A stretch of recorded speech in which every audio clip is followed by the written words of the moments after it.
नमस्कार साथियों, आप सभी की बीपीएससी 69 वाली जो वैकेंसी है सर, जो बीपीएससी 69 है उसकी वैकेंसी की डिटेल में आज हम लोग चर्चा करेंगे कि कितनी वैकेंसी हैं, कौन कौन लोग फॉर्म को इसमें अप्लाई कर सकते हैं और क्या आपकी क्वालिफिकेशन होना चाहिए। ठीक है, प्रीलिम्स और मेंस में क्या क्या हमें पढ़ना होगा, ठीक है, कितने नंबर का हमारा पेपर रहेगा, उन सारे मुद्दों पर आज हम चर्चा करेंगे। ठीक है, इस बार की जो वैकेंसियाँ हैं वो वैकेंसी बहुत कम है। ठीक है, बच्चों में आक्रोश है। ठीक है, और इस बार जो किया गया है वो एक तरह से किया गया है, यानी कि बीपीएससी के अंडर में, ठीक है, बहुत सारी वैकेंसियों को इंक्लूडेड करके इस बार वैकेंसी अनाउंसमेंट की गई है। ठीक है, देखिए अगर हम बात करें कि सर इस बार जो हमारी वैकेंसियां हैं वो किस प्रकार से एकीकृत की गई है, देखो यहाँ पर किया गया है एकीकृत बीपीएससी 69 जो परीक्षा होने वाली है जिसका नोटिफिकेशन अभी जारी हुआ है, तो उसमें बहुत सारी वैकेंसियों को मिला कर दिया गया। पहले क्या था कि बीपीएससी की जो अलग से वैकेंसी आती थी वो स्पेशल वैकेंसी रहा करते थे, लेकिन अब उन्होंने बहुत सारे विभागों को ऐड किया है। ठीक है, सबसे पहले अगर हम बात करें सर टोटल वैकेंसी कितनी है, अभी जो दिखाई दे रही हैं आप सभी देख सकते हैं कि जर्नल के लिए टोटल वैकेंसियाँ हैं वो 155 हैं। ओबीसी बीसी के लिए ये ओबीसी है, ओबीसी के लिए जो है वो आपकी 34 है, ये ओबीसी के लिए जो 60 है। ठीक है, यहाँ पर ओबीसी फीमेल कैंडिडेट के लिए अलग से दिखाई गई है, ये अच्छी बात इन्होंने की है कि फीमेल कैंडिडेट के लिए अलग से 10 वैकेंसियाँ हैं, ईडब्ल्यूएस के लिए 32 हैं, एससी के लिए 51 है और एसटी के लिए 4 वैकेंसियाँ हैं। ये सारे विभाग को मिलाकर हैं जो बीपीएससी के अंडर में आते हैं, जिनका उन्होंने अनाउंसमेंट किया है।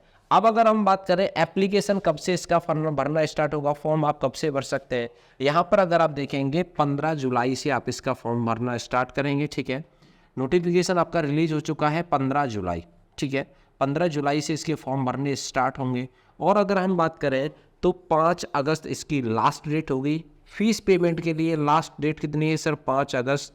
ठीक है, 5 अगस्त तक आप इसका फीस पेमेंट कर सकते हैं। ठीक है, आगे अगर हम बात करें, अगर आप जनरल कैंडिडेट है, ओबीसी कैंडिडेट है या फिर अदर स्टेट से आते हैं तो भी आप जनरल में भी काउंट किए जाएंगे, तो आपका जो फीस पेमेंट है वो आपको 600 रुपये पे करना होगा इस वैकेंसी के लिए, रजिस्ट्रेशन चार्ज जो रहेगा।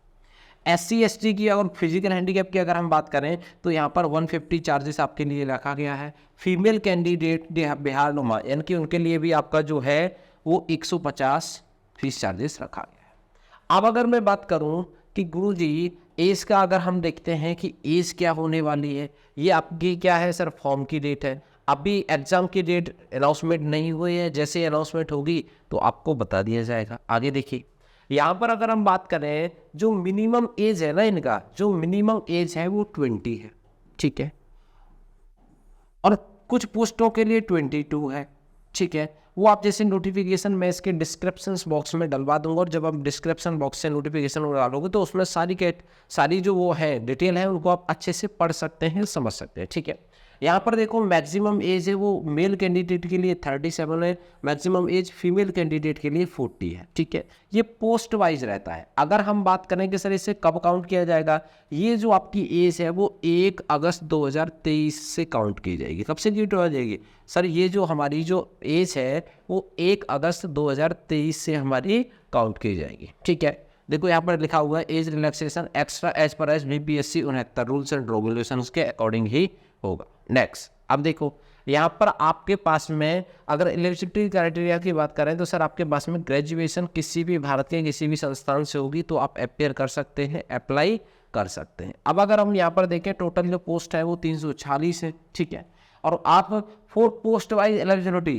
कुछ उन्होंने स्पेशल पोस्टों के लिए कुछ स्पेशल एलिजिबिलिटी बानी है, उसके अकॉर्डिंग भी आपको देखना होगा। ठीक है, अब यहाँ पर देखो जो हमारा प्रीलिम्स होगा वो सभी का सेम होगा। क्या होगा, जो प्रीलिम्स होगा वो सारी पोस्टों के लिए सेम होगा, एक ही प्रीलिम्स कराएंगे जो हमारा जीएस पेपर का फर्स्ट पेपर होता है ना, जीएस वाला।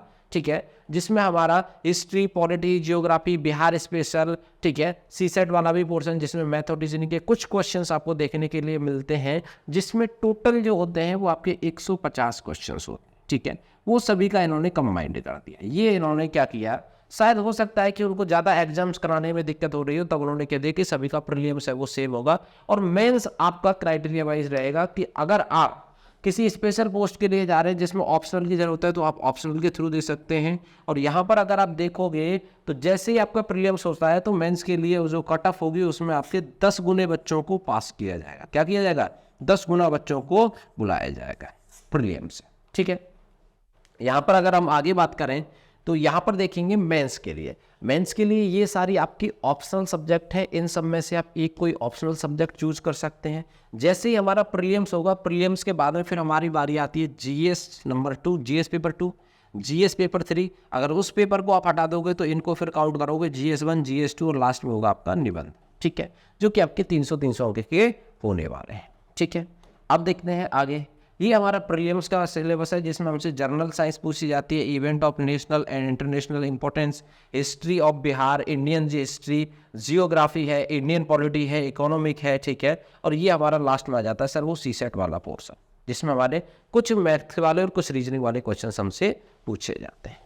तो ये सारा का सारा क्राइटेरिया है। इस बार वैकेंसी थोड़ी सी कम है, लेकिन इस बार अगर आप तैयारी करेंगे तो हो सकता है कि एक पोस्ट आपके नाम की भी उनमें से निकल आए। क्या निकल आए सर? एक पोस्ट हमारे नाम की भी उसमें होनी चाहिए, ठीक है। तो चलिए मेरे दोस्तों, यही इन्फॉर्मेशन आप सभी के लिए देनी थी। इसी के साथ में हम लोग मुलाकात करते हैं अपनी नेक्स्ट क्लास में। तब तक के लिए जय हिंद, जय भारत।